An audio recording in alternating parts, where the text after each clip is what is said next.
Welcome to Pushing Forward with Alycia, a podcast that gives disability a voice. Each week, we will explore topics like confidence, ambition, resilience, and finding success against all odds. We are creating a collective community that believes that all things are possible for all people. Open hearts, clear paths, let's go. Welcome back to Pushing Forward with Alycia. I'm Alycia. It's our first Mother's Day to have a podcast.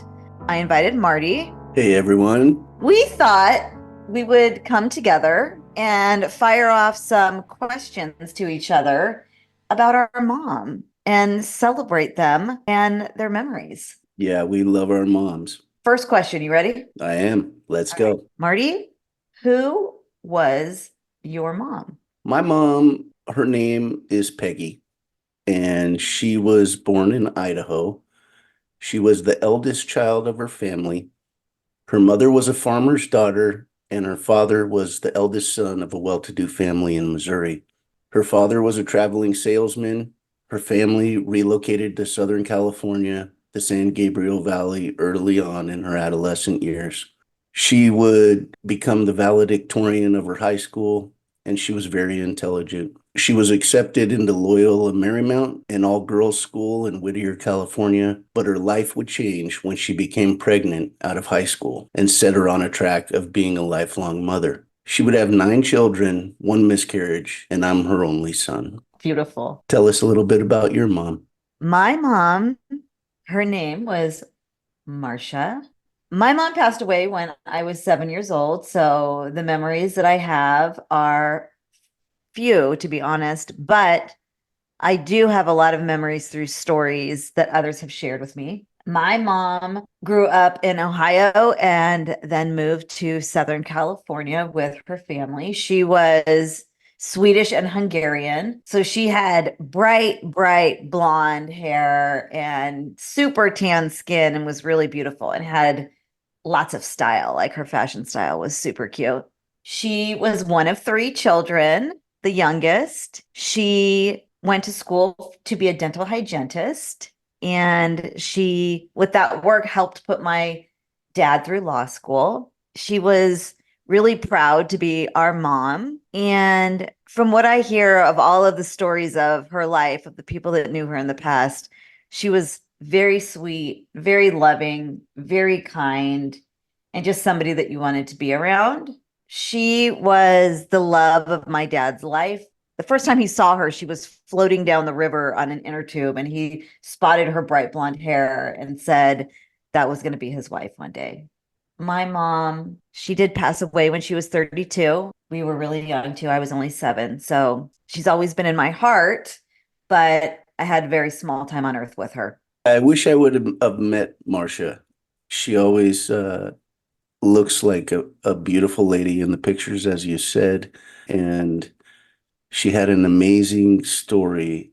Family meant everything to my mom. She put her heart and soul into us as kids, and she put her heart and soul into her marriage and into her parents and my dad's parents. And she wrote letters to us after she passed away, and some of the things that she wrote in those letters was really her sorrow for having to leave us behind and not having the opportunity to be present in her children's lives. And I'm sure that was really difficult. It was actually the last thing she wrote in her letter, which was to never forget that family is the most important thing in the entire world, and that we need to lift each other up and keep each other close. So family was really, really important to her. I was lucky enough to know your mom, and I'm excited to hear what you have to say about how family was important to her, because I know how important it was to her. Yeah, family was everything to my mom as well. She was a big advocate of putting your family first and lifting your family up. She proved that and backed that up by being at every single activity for every one of her children, for every one of her grandchildren. My mom had 9 children. I'm her only son. And so with 8 sisters, it was really kind of a tough deal for her to be able to raise us all. And There's a caveat. My dad left our family when I was 5 years old. After my accident, I've always felt like it kind of broke his heart, and he always wanted a son. And then his son was injured, and he had drinking problems and other stuff. But he was a very hard worker and ended up just moving on. But yet left my mom with this major task to raise all these children, to provide for a household without being the breadwinner for 30 years, to be jumping straight into the workforce, to finding a way to create something out of nothing in a matter of seconds. She was very resourceful and intelligent and brilliant, and she would read and she would find ways to get the things she needed. And she would go back to school and get her degree at 50 years old in communications. And so she was really just truly a warrior for underdogs and an amazing friend. She'd always be there for you. As I said, she was a lifelong student. She was my biggest fan throughout my whole life. And she really took on the role of both father and mother for me. 9 children. Let's just lift her up for a minute. Single mother, 9 children, and she made it happen in a beautiful, strong, resourceful, compassionate, loving way. Thank you. I miss her dearly as well, as mom passed away in 2014. And it's a different world without your mother. As you've known, I am so happy that you had a chance to know my mom, to have her be your mom. I'll always remember my mom's big smile. I'll always remember your mom's big hugs. She would hug you like a snuggly bear, just like totally consuming you with love. And I'm so happy that I got to know her too. She taught me to be a much stronger person than I probably was before I had met her, because she was probably the strongest woman that I have ever met in my life. You're listening to Pushing Forward with Alycia. Thanks for listening today. If you have an episode idea, know someone I should interview, or have a story that needs to be told, reach out to me at alyciaanderson.com. That's ALYCIA Anderson with an O.com. Click on podcasts. Welcome back to Pushing Forward with Alycia. It's our first Mother's Day to have a podcast. What was the biggest advocacy work that your mom did for you?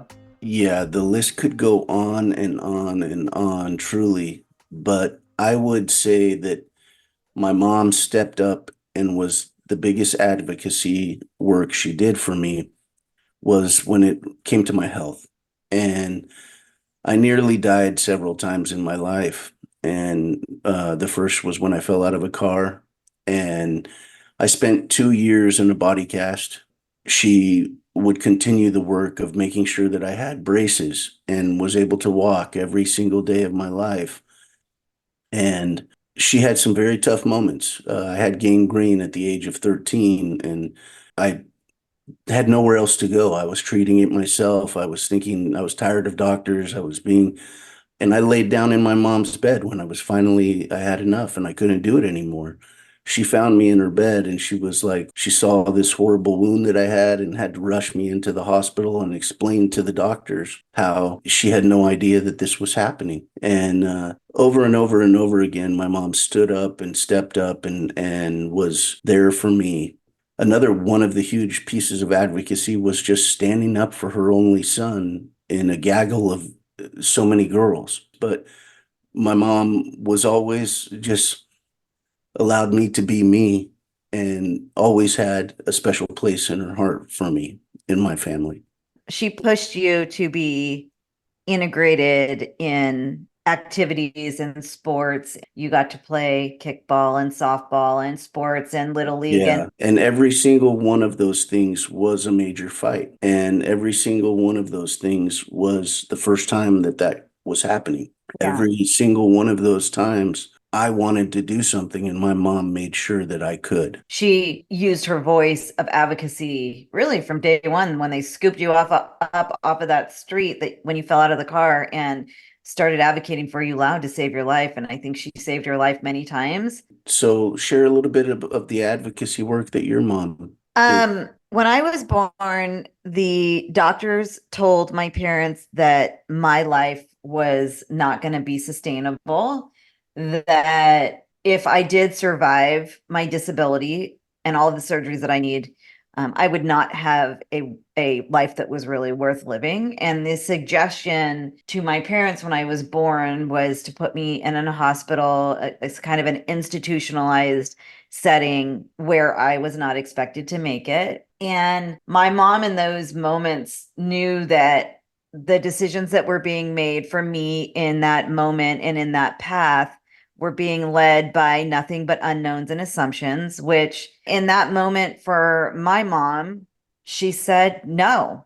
And from that moment, it was kind of like her work to make sure that I would have the same opportunities in life that my twin sister would. And so, like your mom, she advocated for me to be the only kid in, integrated in mainstream classrooms in elementary school. She advocated for me to be in jazzercise with, all the other able-bodied kids. She advocated for me to be in Girl Scouts and have these same experiences that my able-bodied twin sister would. And again, like your mom, I mean, they were going through the same thing at the same time. The no was the acceptable answer when it came to little kids with disabilities when accessibility wasn't a thing, ADA wasn't around. So at the work of advocacy, our mothers, both of them, were pioneers in it, and they had to be brave in that work, or we absolutely would have been left behind in so many situations that we were not. It instilled in me at a very young age how to be an advocate for myself. And today I'm recognizing on the many stages that I'm on today that I have this awesome opportunity to share the lessons that my mom taught me through her advocacy. 100%. Our moms were there for us and loved us dearly. What's your favorite memory? My favorite memory. My memories of her is when she was going through bone marrow transplants and she was in isolation and we could only visit her through a window. But there's one specific memory that I do hold pretty close to my heart. It's the memory of when she was home from her treatments. She had lost all of her hair. There was wigs all over our house. And she was laying in bed with me one night, and she wrote this in my letters too, when she before she passed away. And she said that she's always going to be a part of me. She's always going to be with me. And whenever I'm lonely or whenever I need her, I just need to lay in bed and close my eyes and talk to her. That moment of comfort from my mom, I can still feel it right now. It's the only memory that I have of my mom kind of wrapping her arms around me and embracing me, which makes me kind of sad to say that out loud right now. But that moment has transcended comfort for me my entire life. But because she laid there with me and said, I will always be here with you, I've never, ever felt alone, even when I'm rolling into an operating room and there's beeping and lights and needles and medical noise around me. I just lay on that bed and I close my eyes and I talk to my mom, and I never have felt alone. So, like, even though she died so young, 32, way too young, she's been so present in my life and so powerful. And I'm grateful for the comfort that I feel because I can feel her arms wrapped around me, just like I felt when I was a 6-year-old little girl when she was saying goodbye. My heart breaks for you every time I hear you talk about your mom and how she was gone too soon. Let's move to your favorite memory. Having so much more time with my mother than you did, I have many, many, many fond memories and moments. I was the last of her children to be at home with her. It was just me and mom. And I would cherish the moments of waking up and My mom being up, having coffee brewed, and us sitting on the porch and opening the Orange County Register, the Los Angeles Times, and sitting there reading all that is happening in the world and having that phone sitting there with us, her picking up the phone and calling this daughter or this niece and nephew, or this one's calling in, or She would sip coffee, eat donuts, read the newspaper, talk about the day's events. The sisters would call and she would tell the same exact story to 4 or 5 times in a row. And you are the next Mrs. Anderson. I am. She would say, "You are the next Mrs. Anderson." That was beautiful. That just came to life. I could hear her voice in my head. That was awesome. What would your mother say her pushing forward moment would be today during this episode to wrap it up? I always remember my mom being huge on responsibility, on commitment, on following through with what you say you're going to do.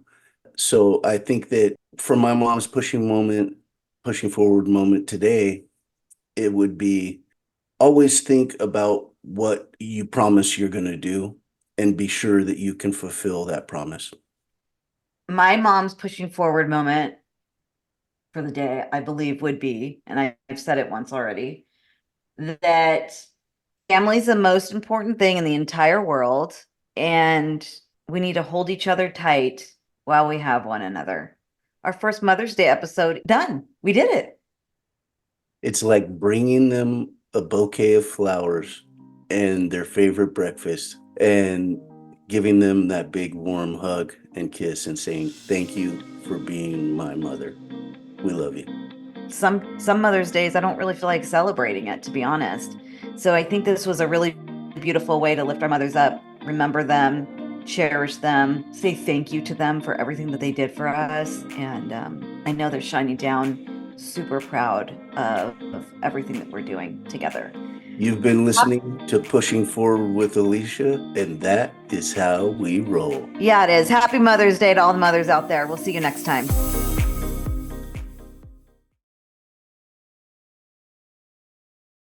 If you're an employer who would like to learn more about disability inclusion in the workplace, lessons on ableism, and how accessibility can drive innovation in your company, please check out my micro training series at AlyciaAnderson.com. That's ALYCIA Anderson with an O.com. Click on micro learning.